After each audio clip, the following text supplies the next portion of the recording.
Nothing is more rewarding in a native Australian garden than knowing you are looking after a rare endangered species and keeping a specimen alive for the future, regardless of what happens in the wild. One of those species is one we're going to cover today in 90-second natives, where I tell you everything I know about a native that I can in just 90 seconds.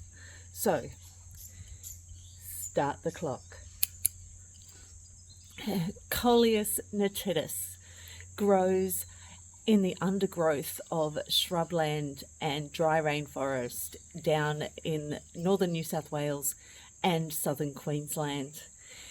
It's mainly found on rocky slopes and it's very difficult to find. In fact, there are only 33 observations on iNaturalist. Now, the thing about this plant is it's gorgeous. Just look at it behind me. Look at those gorgeous leaves, those gorgeous stems, and it's super easy to propagate. All you need to do, like with most Coleus species, is just snip off a stalk, throw it in some water, let it root, and then keep it growing. Now, it likes either part shade or full shade. It'll grow in both. It likes water, but not too much water, so it needs a well-draining mixture. I've also discovered in my garden that it does need a deal of compost. It doesn't like poor soils.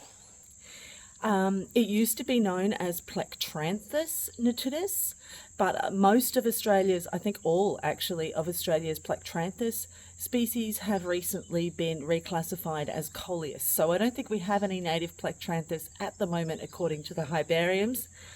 And oh, the flowers, wonderful for pollinators. They just love them like most Coleus plants. And time is up. Thanks for watching.